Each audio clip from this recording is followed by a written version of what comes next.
Hello, everyone. Thanks for joining us, and sorry about the slight delay. We are here to discuss INFF and NDC. How do we integrate both processes? I'm Catherine Jamvala. I will be your moderator today. I'm a climate change technical specialist working on UNDP Climate Promise. The Climate Promise, for those who are not familiar, is a UNDP initiative to support countries enhance their NDCs. It was launched back in 2019, and to date we have supported over 120 countries submit their enhanced NDC. We earlier this year, we rolled out the second phase of the Climate Promise, in which we will support countries start implementing their NDCs. And in this support, a lot of countries are asking for finance, of course.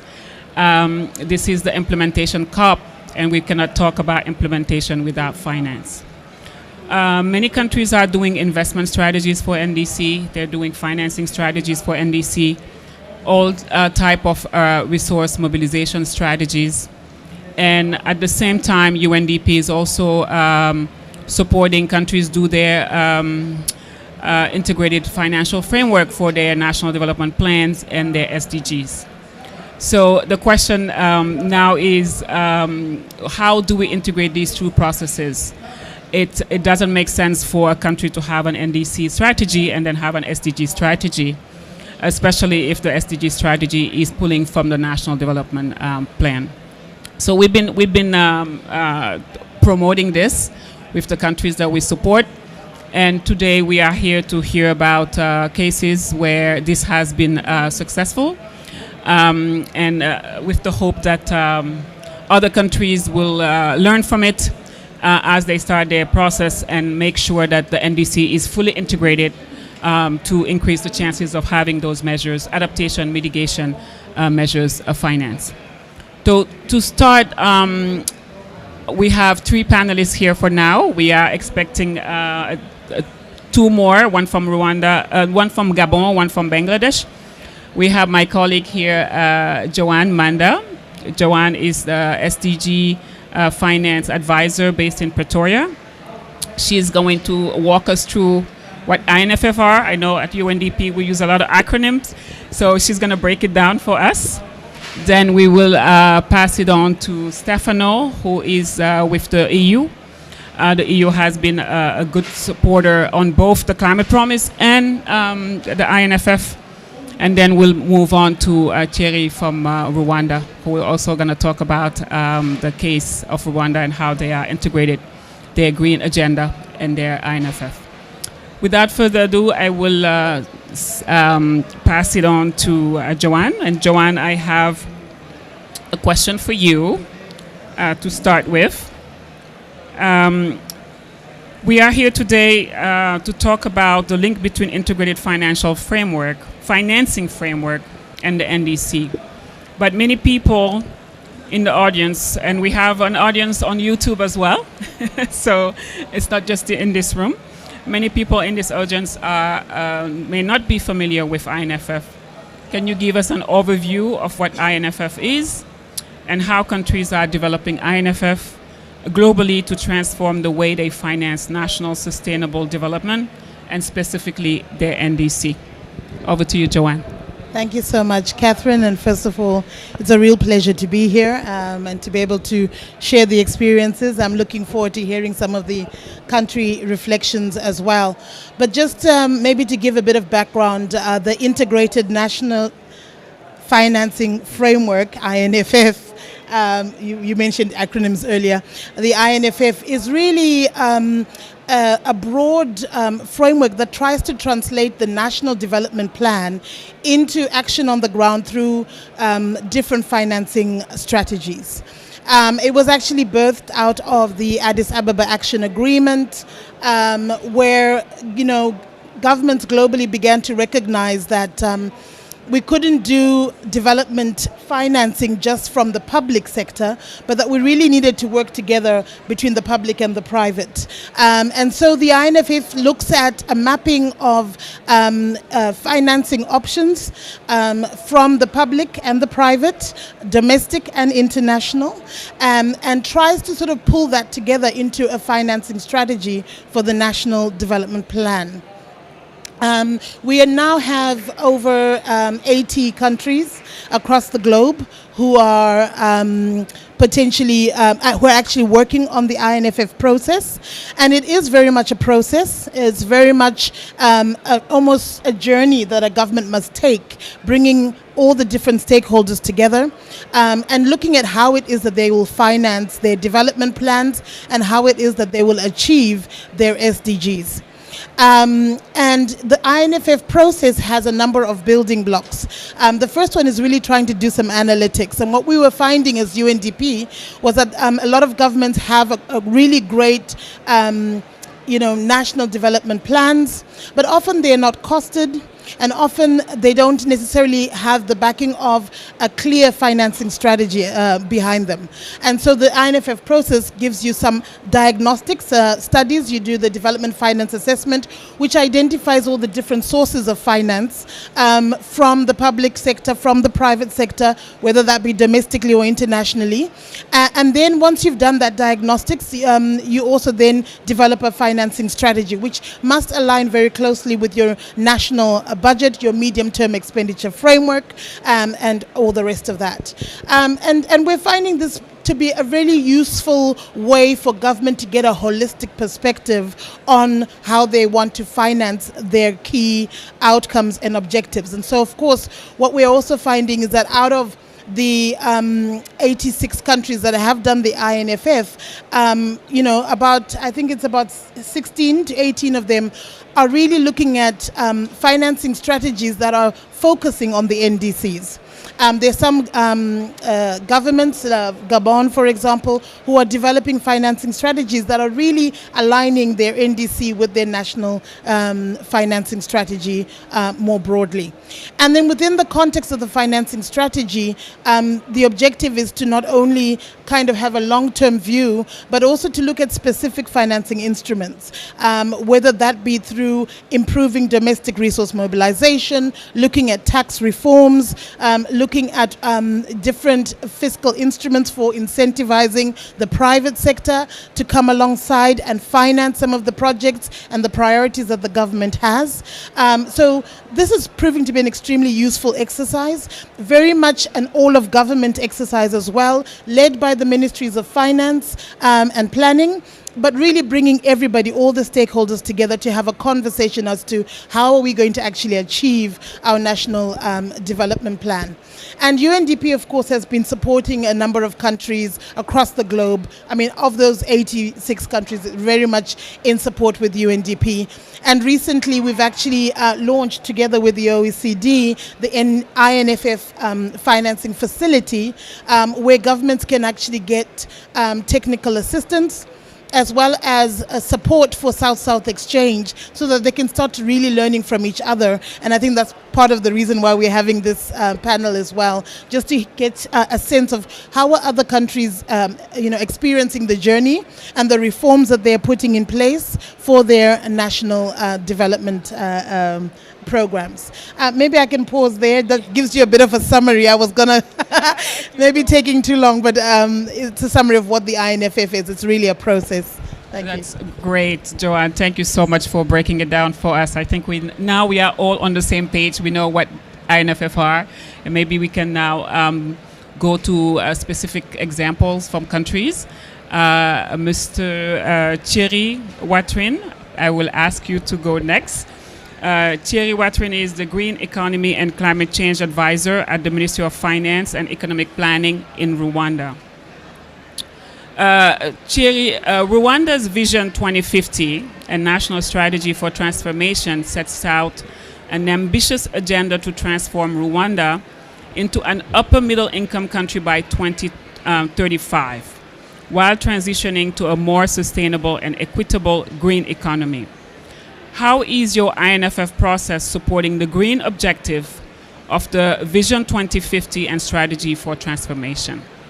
Over to you, Thierry. Does it work? Okay, you need to speak very close to the mic, so I'll move. Okay, so that's a very good question. What's interesting is that Vision 2050 is a program that we have in Rwanda, where we plan to have Rwanda as a carbon neutral country by 2050. You need to finance it, right? It's a very ambitious policy and program. And if you want to be able to implement it, you need to have a strategy to mobilize the funding. We've gone through the INFF, the Integrated National Financing Framework, because we needed to know which amount of money we were allocating to our projects that delivered SDGs. You need to know that Rwanda is engaged for financial inclusion, which means that we want the most vulnerable people to be able to reach the allocation that we give in our ministries. And for that, you need to have evidence-based targets, indicators. Having the INFF is a good way to monitor those achievements. There are some interesting KPIs in the INFF framework that could help us to strategize our finance plans for 2050. 2050 is far away, but it's tomorrow at the same time. If you're not cautious with the way you utilize the money, you could just end up being in 2050 and not having achieved your goal. So what we're doing in Rwanda is trying to get the best frameworks to follow the best practices for our green economy and make sure that we deliver. Because otherwise, it's very difficult if you don't monitor it. We'd like to thank UNDP, who's a very good partner. We have a great country representative in Rwanda. We work hand in hand together. We launched a few other programs at the same time, the NDCs. We need to make sure that our Vision 2050 and the NDCs are aligned.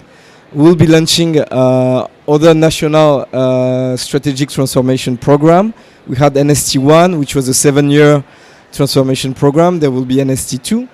So when you have all those programs that comes, you need to have a dedicated framework in your Ministry of Finance, but as well working with other ministries to be sure that you're monitoring and you're delivering on your actions. Thank you so much, Thierry, for giving us that concrete example of what Rwanda is doing. I will move now to Stefano.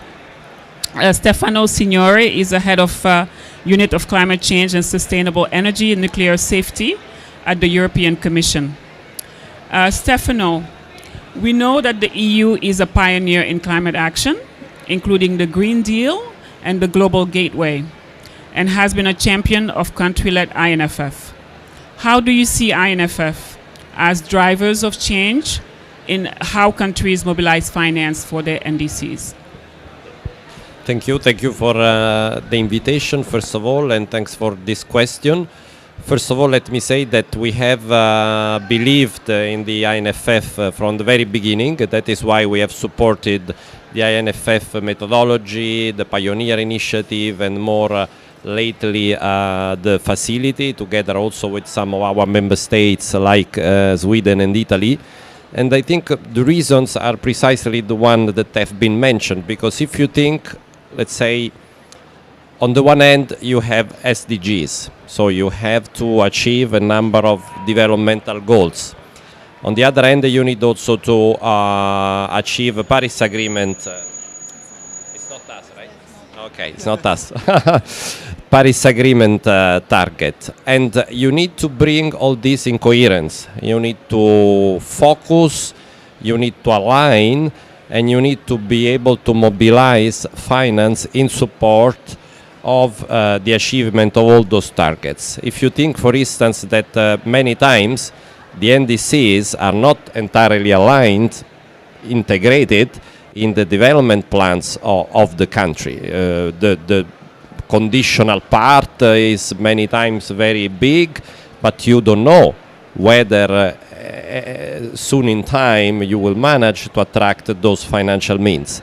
Therefore, in our view, the INFF is really the way the country, thanks to the country ownership, and let's say by boosting the coordination within the government, so all of the government approach, but also with all the other partners, how you can make it real. So basically to secure financial means, internal domestic resource mobilization, ODA, debt mobilization, let's say, irrespective of what the means are, make it sure that this is, let's say, consistent with both the development plan of the country and Paris Agreement commitment.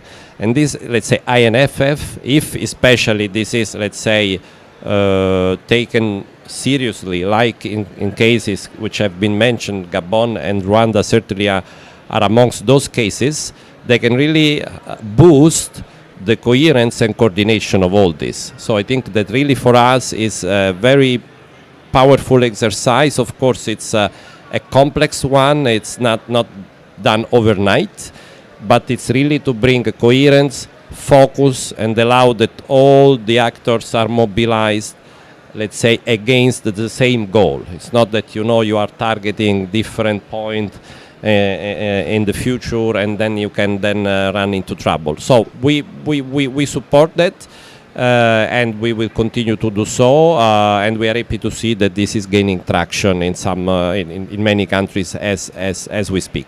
Thanks. Thank you so much, Stefano. It's so important, that coordination aspect that you raise. It's so important. And INFF, I know it's a long process, but it's a long process because you have to have all the parties on board and you have to have coherence between your national development plan and your climate goal. So thanks for raising that. We are going to move to another tool in UNDP's toolbox, SDG Investor Map, that Joanne will tell us a bit more about. That's also helpful for bringing finance into climate action. Through the INFF processes, more than 40 countries are systematically mapping SDG-aligned investment opportunity areas through SDG Investor Maps. Can you speak a bit about these maps and how they're being used to channel private capital towards green investment? Yeah, thank you so much. So when we are talking with our governments about coming up with a comprehensive, holistic perspective about financing their development plan, when you're talking about bringing all stakeholders, so it's not just an all of government, but an all of society almost approach in your INFF, one of the challenges that governments were having was trying to identify where the private sector fits within the picture. And the SDG Investor Map is essentially a tool that provides market intelligence for the private sector, but also can be utilized by the government. It maps against the National Development Plan and the key SDGs that the government has prioritized. It maps against that to identify investment opportunity areas and real live business models that are viable within your market. And the exercise identifies these investment opportunity areas. And in the context of the INFF, the SDG Investor Map becomes one of the diagnostics that you do within your first pillar of activities. So you might do your development finance assessment, you might want to also do an investor mapping, you might want to do a digital finance assessment that will help you to understand, how are we going to engage with the private sector. And then the map itself also identifies policy and regulatory reforms that would be appropriate to roll out in order to incentivize, crowd in, catalyze the private sector to invest in things that are important and that are prioritized by government. So in your financing strategy, which is the second pillar of the INFF, the SDG Investor Map then gives you some ideas about the kind of investments where you can have either public-private partnerships with the private sector, or where you might want to just do some regulatory reforms that allow a little bit of space for private investment to happen. We're working now with the investment promotion agencies, chambers of commerce, around the SDG investor map, and then identifying the relevant blended finance instruments, different financing structures that make sense for the private sector to get engaged.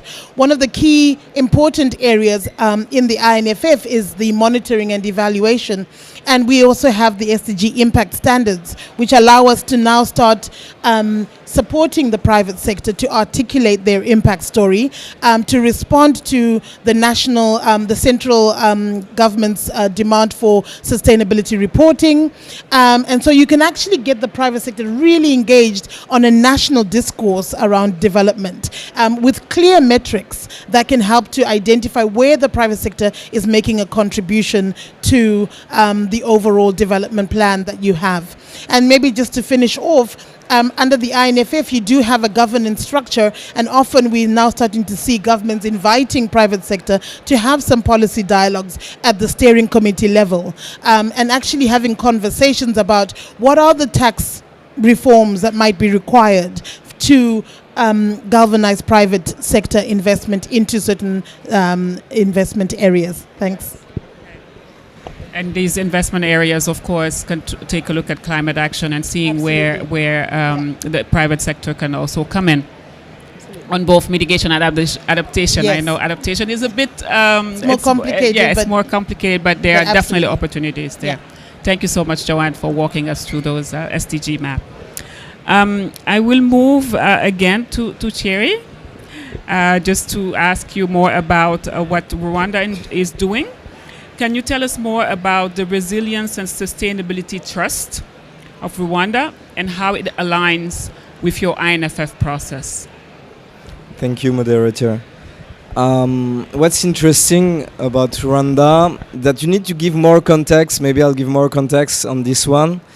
The financing needs in Africa are estimated by the Climate Policy Initiative at an amount of 277 billion USD annually. It's huge. What we see is that in reality, Africa gets only 11%. Like, it's nothing, 30 billion per year. There's a huge financing gap for the NDCs, but as well for the SDGs, right? Because it's linked. So what we've done in Rwanda, we used our leadership that comes from our presidency, Excellency Paul Kagame, to launch private sector facilities. On Monday, if you were here during COP, His Excellency came and launched INFFs, which is a brand new private sector facility for the green private sector companies. What's interesting about IREME, which was launched on Monday by the president, is that it's a two-sided institution. It's a financing vehicle that has, on the one side, a project preparation facility. So it means that it will help investors with the bankability, the liquidity, the best practices for the green projects that are proposed. And the second time, you have the credit line facility. So it will help the investors to size up and scale their investment. It's a cross-cutting financing vehicle. It's the first time that we see such an innovative financing mechanism in Africa. We need those kinds of initiatives to unlock and scale up climate finance for the private sector. On the public sector side, we applied last year to IMF Resilience and Sustainability Trust. What is it? It's a financing program that the IMF proposed that comes technically from the SDR, the special drawing rights, which is like a funding of all the countries that goes in an account. It's 650 billion that stays and remains in case of crisis. What happened is that during the crisis of COVID-19, the pandemics, most of the developed countries did not use that money. Why? They print their money. The US has printed their money. European Union has printed their money. in Rwanda or in Africa, you can't do it. Otherwise, your your currency will go down. So this amount stayed there, and we, after discussion with the IMF, we thought about creating a new financing vehicle to get those 650 billion for the most vulnerable countries. And so the IMF has put some conditionality to this funding, which makes sense. And Rwanda applied, and 3 other countries who championed the green agenda were able to access the funding. So the 3 countries were Rwanda, Barbados, and Costa Rica. So for now, it will be a 3 years program. The amount is 310 million USD, which is a very interesting amount, but at the same time, it's only 3% of our NDC requirement. So we still need to scale up, but it's a good beginning, and we need to have other institutions and developing partners that come into this vehicle to scale it up. And we have the programs like INFF that will make sure that this money is well used. So maybe just to conclude, I think that a lot of countries have moved from the last decade, that was a low inflation, low interest rate, predictable world, to a new world. The world has changed. Now the world is highly vulnerable. You have shocks, high interest rates, high inflation. It means that you need to change the economical paradigm of your own economy, actually, and even us as individuals, we have to change the way we live. Now we should put a price to carbon, for example. There used to be a price; it was 0. We're not okay with the price of 0 on nature. Those kind of initiatives need to start to be thought of, and we need to adapt our own way of thinking to the new world and to the Africa we want, which is the Agenda 2063. Thank you. Thank you so much, Thierry. Thank you for that information on that resilience fund. I think it's amazing, and something that we would love to learn more about. I don't know. We still don't have our 2 speakers, so we'll move on. We'll move right ahead. Maybe we'll have them at another panel. I will move to Stefano once more. Stefano, we've heard from other panelists about some of the reforms that are being advanced through INFF, touching on tax, private investment, and green funds. Could you tell us about the EU's support for sustainable private finance and how you are sharing the European experience with other countries? Yeah. Okay, so thanks a lot for this question. I have to say, very easy to speak after Thierry, because he already mentioned the element which are key in this conversation, which is the financing gap. Of course, there is a big financing gap in general. This is very relevant for developing countries, especially in the current crisis. You know, somebody spoke about perma crisis, which is permanent crisis. So, you know, COVID, inflation, aggression from Russia to Ukraine, etc. So, let's say we are in a constant crisis indeed. This financing gap is, let's say, an element in general, but in particular for green investment. Because we know that green investment has a number of additional requirements. Now, at the European Union level, there was the realization already back in 2018 that something had to be done to boost sustainable finance. So basically channeling more money to sustainable projects, environmentally sustainable projects.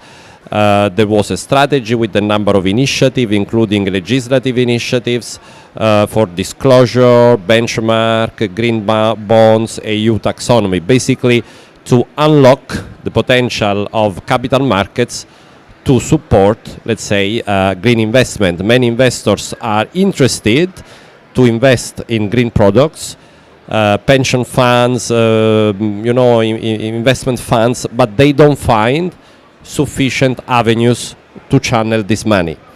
So this was what we did in the European Union.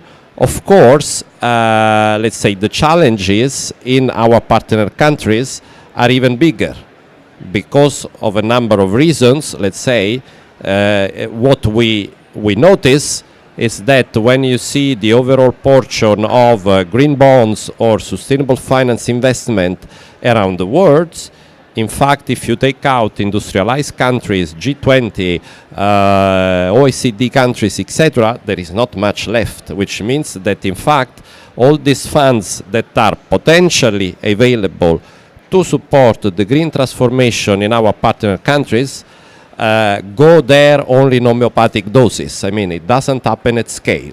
So how can we help with our experience, let's say, to, contribute to this endeavor?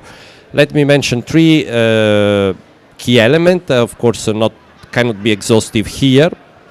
First of all, we have noticed that there are specific challenges in low and medium income countries. You cannot compare exactly the challenges we face in European Union or industrialized economies with, let's say, low and middle income countries. So we want to see how the instruments and tools that we have devised for the European Union market are applicable to those countries. So we have created recently a high-level expert groups that is exactly, let's say, mandated to work in this area. So they have been, basically we have launched 2 months ago in Brussels. There are experts from all over the world, and by mid-2023 they will submit a report with recommendation. So we hope that from that we can get, let's say, good products that we can use, we can share with all our partners, and to see how then from the recommendation we get, let's say, to more concrete avenues.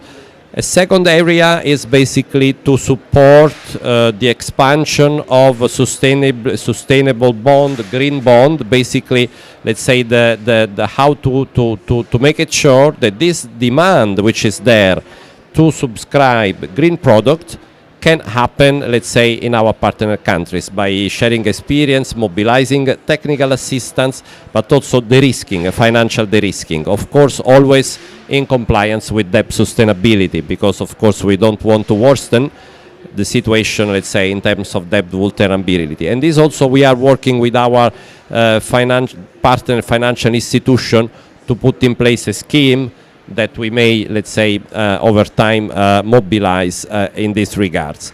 And the third element is basically about sharing the experience, the European experience in terms of disclosure, benchmark, taxonomies with interested partner countries out there in order for them to be equipped and adapt those, let's say, tools to the specific national context. We are cooperating, for instance, with South Africa. There is work in Latin America and in other countries in order to share this experience and help them come with, taxonomies, with benchmark that can, again, create a conducive environment for attracting private capitals to, let's say, support the green transformation in the country. So it's for us relatively new area of work. We haven't been working on that, let's say, in the past. It's 2-3 years that we have spotted this area in our, let's say, development cooperation, but now it has become,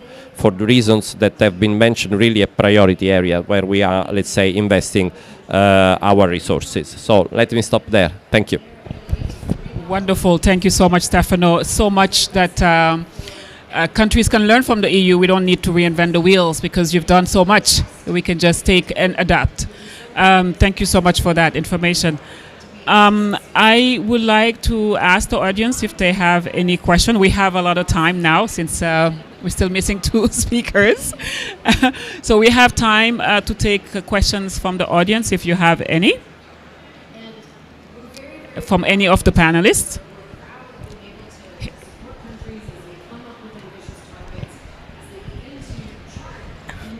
Maybe the question is to both speakers. The confidence in the country's ability to properly plan and use the funds are, I think, the critical. And the broad example from Rwanda, Barbados, and Costa Rica, I think it's not accidentally that these countries are chosen for piloting.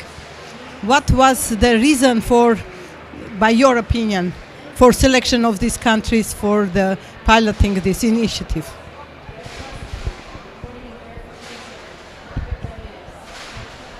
Okay, I think it's a question for Rwanda, right? More than European Union. Yeah, that's a good question.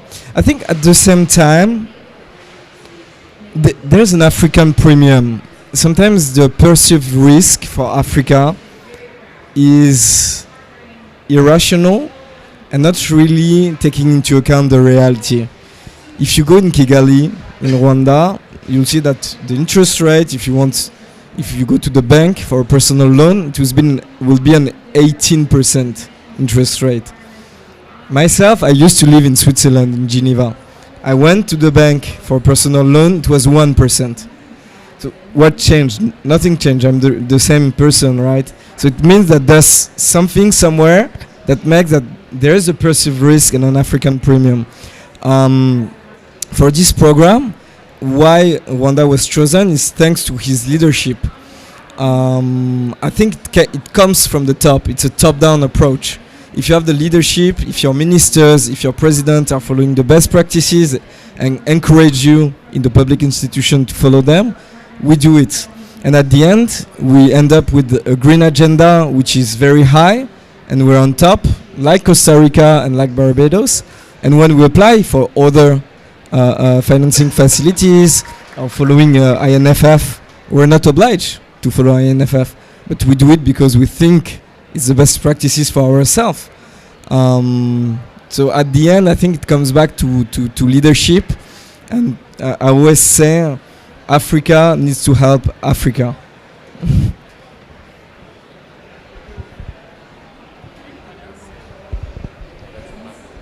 Thank you. I couldn't agree more with that answer.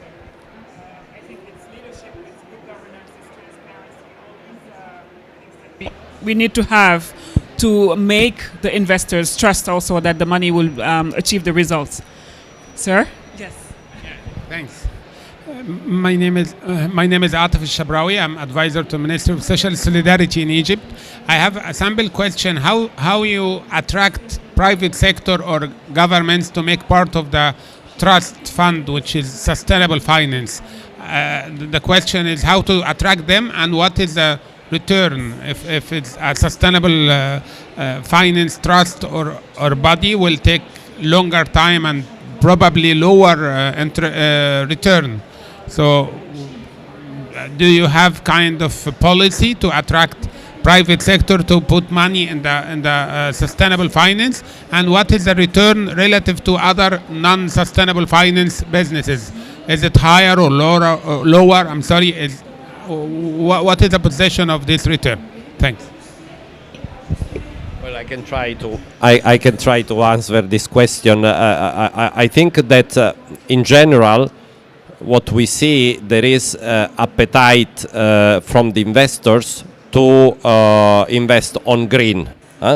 So beyond returns. In any case, returns are equally satisfactory as in more typical, let's say, industries. Actually, since this is the future and the markets like to bet on the future, returns can even be more interesting. The point is that this doesn't happen. So there is somewhere something that, let's say, blocks or in any case doesn't allow to attract investment at scale. So I think you have the issues which are typical for the investment in, let's say, developing countries, and on top you have, let's say, sort of additional issues that are related to green investment, because of course if you have funds, you have instruments that are focusing on green, this means that you cannot choose just what gives you a return. You need to focus on certain investment and not on others. And if you lack the information, you don't have transparent framework, you don't have proper, let's say, benchmark, etc., the investment will probably accept even a lower return in order to be able to satisfy the investment requirements. So perhaps we'll just focus on a few countries, because in that case it can be, let's say, easier to demonstrate that investment fits with the investment guidelines and so on. So in fact, I don't think it's a problem of return. It's really a problem of frameworks. That is why for us it's important to work on benchmark, on disclosure, to really provide the investors with the assurance they need in order, let's say, to go there, you know, and not to just limit themselves to the same 20 or 30 countries in the world, hence losing a lot of opportunities, because let's say these years there has been a lot of liquidity that was just parked, in fact not put to use, accepting basically nil returns in order, let's say, to basically and waiting for investment opportunities. So the green transformation, in our view, offer an opportunity for these capitals to flow, but we need to accompany this process, because what we see is that this is not happening at scale. So we would like, you know, not only, of course, the money from, let's say, the industrialized country saving schemes, pension fund, investment fund, but also from Africa, because we also know that Africa capital markets and investment does not go to African countries at scale. It goes elsewhere, so let's say if we do not help the countries, let's say, create a conducive environment for attracting green investment, this green transformation will not have the means that are needed. And that is why it is important, let's say, for countries like Rwanda and others to show the way that this is possible, that you can align development planning, NDCs, you know, net zero vision with the financial mobilization that is needed to make it. That is, in essence, the things. I would like just to ask, do you ask the security of the loan from the states? I mean, the government is securing the loan, or it's kind of collateral for the loan? This, I would say, it really depends what we are speaking about, because of course you can have sovereign, you can have purely private. It's not covered by in general, it is the approach is really for private capital, which means you can have investment in it can be commercial, it can be sub-sovereign. So a private business in Rwanda can apply directly without getting the approval from the government, like a guarantee or collateral for the project? Well, this, I think we are entering into the detail of the different investment, and that of course depends very much on which is the sector and which is the kind of operation, because of course you may have operations which are by definition of a sovereign or sub-sovereign nature. You know, you can have big infrastructure investment which by definition will imply a strong involvement of the government. But you may have also just support to SMEs. You can have many different schemes which do not necessarily involve, let's say, a role of the state in terms of guarantee or backing the investment. With it really, I would say, it really depends. In our case, of course, we are for the green bond. It may be sovereign or sub-sovereign to start with. But I would say that the framework we are mentioning is really a general one. It's all-encompassing one. So all the different kind of investment, be it sovereign, sub-sovereign, commercial, all. So maybe I can add to what you said, and I think Terry really started to talk about the real challenge that we find, especially when trying to invest in emerging markets. a lot of it is about lack of familiarity. So you're talking about how do you get, is it a matter of returns? And often it's not. It's not about the kinds of returns. In the investor maps that we're doing, we're identifying investment opportunities that are viable, that are currently operational with IRR of between 11 and 25%. That's not bad. And it still also delivers on the SDGs. I think it's an issue about familiarity and how many investors actually have fund managers who are African, who are based in the markets that we're talking about, who are familiar with the market dynamics, and who understand not just the market dynamics, but the type of private sector that you'll be investing in. Often we have challenges with investors coming and saying, well, these are too small or whatever. There needs to be some aggregation tools that you can actually create viable investments for different kinds of investors that are interested.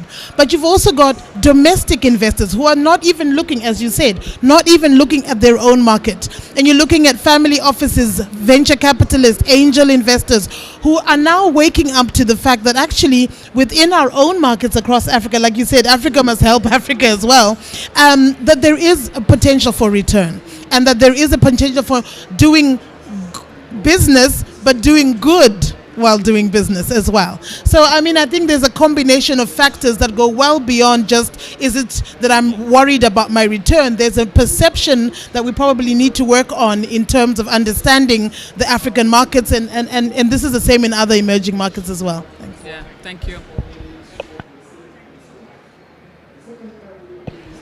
Thank you so much. I want to welcome Stephen from Gabon, who was probably stuck somewhere to share. He was supposed to be one of our panelists. At Gabon is one of those countries that have done a wonderful job on greening the INFF process. So, Stephen, please share in about 5 minutes the experience of Gabon. Thanks. Thank you very much. So sorry to be so late. We're running in the negotiation and trying to make things move forward. But really happy to be here to share the experience of Gabon with colleagues here and also to learn. I heard good things from the colleagues, and maybe from a starting point, I will say that we just talk about this enabling environment that is really needed to make sure we can lead our investment, our money, our efforts to do things that are good and that are sustainable. And I think this is where the INFF process has been really connected to the vision of the government of Gabon. Because if I can just take an example, the sector of forest, where we have been exporting logs for almost a century from Gabon to European countries, Asia, we decided to shift from an exploitation that was just simplified to cut trees and put it in boat and sending outside, and to turn it into a transformation industries. Of course, it required a lot of investment, where the government also decided to invest, to give guarantee, to support the investors that came there. But the idea was to do two things. The first thing was to diversify our economy, was still mainly led by the oil and gas sector in Gabon, but also to reduce the pressure on primary forest. And that was an exercise that was very difficult, because for almost all of the people, if we want to create jobs and money, we have to cut the trees and the maximum of trees. And for the government, it was complicated to say that we want to do a conservation policies, but we're cutting more and more trees. And then we came up with a proposal that say, if we start to transform the trees, we will see in our economy the big change. When you export a log from Gabon to Europe, you give almost 90% of the value to the countries that will receive the log and transform it and send you back the tables that you will buy, and you will just keep 10 to 5% of the value of that tree. And if you start to transform it locally, you create more money with the same quantity of wood. Maybe you need less wood to create more jobs, and then you start to create a sustainable development process. And when Gabon started this process, all of the country around, all the partners said that will never work. We cannot transform in Africa. So we launched in 2011 our first special economic zone, And this year we launched 2 others.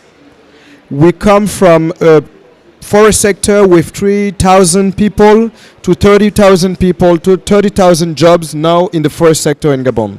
And we want to make it bigger, at least 10 times bigger, because we know there is space to do it. But it's all about the enabling environment. Respect the law. We have an interdiction, a ban to export logs, so we cannot export any logs from Gabon to other countries.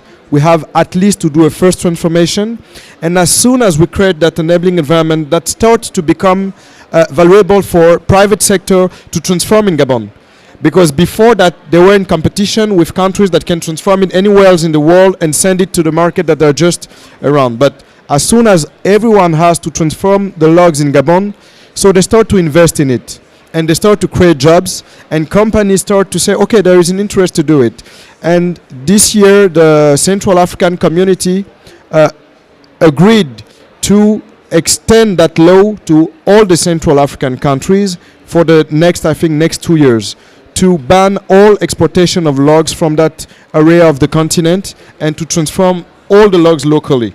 And this is what we try to duplicate in different sectors, to see how we can do the same thing for mining, how we can do the same thing for agriculture, where we still have a huge dependency to import to the country. And now with that first experience, with that enabling environment, we try to do, with the support of UNDP and all the partners, a clear mapping on where the government is putting his money. So as soon as you know that I can put my money in those sectors that are sustainable, I can track the money. So you are able to say that I use my money efficiently because I know that my purpose is to do sustainable development, is to do green financing, and I'm not either financing activities where I don't have economic value, where I don't have sustainable value. And now you can go to the next level that we're doing now. It's to try to value the efforts of the government in the global context. So all of our conservation policies has been really financed by the government. All the policies we have in the wood and forestry sectors have been really led by the government. So that allows us to now provide for the market 100% sovereign carbon credits. The carbon credits in Gabon doesn't own to the private companies that set up projects and start to do private carbon generation, but it's all linked to the public policies. So this year we launched almost 200 million of carbon credits that have been approved, at least 98 million through the RED Plus process. So that will be all sovereign credits. And we designated our sovereign fund to be the one in charge of marketing the credits and selling the credits. So we're not going to go and sell the credits to reseller or other institution, because we know that we have own all of the process, from managing the forest, from creating jobs, transforming the forest sector, to the conservation policies and creating jobs. From each of those levels, the government was 100% leading the process. And then you can bring to the local economy and the grid economy those credits with an important value to the national economy, and then you can track it with those tools to say, okay, we've been doing the job of conservation, we have been doing the job of diversifying the economy and creating the enabling environment, and now what we expect from the global communities is to recognize the value of all of that work, with not coming to our countries and providing support, but just buying the woods we put on the market, just buying the credits we put on the market. So we're not begging for support or anything else. We provide the market with clear product that can be valued and that can create jobs, create money through a sustainable development vision. So that is the picture I wanted to share with us, specifically on forest, but this is what we try to do with other sectors, by saying that creating the enabling environment, having a strong governance, as he said before, having all the level of government really involved in that vision, and then take the time that it will take to reach the level of what we want to do, and do not rush, because when we rush, we will go sometimes in areas where at the end you cannot be sustainable. So thank you again. Thank you so much, Stephen, for joining us and contributing to that country experience from Gabon. I think you laid out pretty well how following your climate ambition contributes not only to your economic development, but also to transparency, to governance, to really knowing where you are putting your effort, tracking where your money is going, and at the end being able to create those carbon markets are coming back because there is a need for it. It's not just Article 6, but it's just, I think people are waking up to the potential of what carbon markets can bring also to the country as another source of financing for development.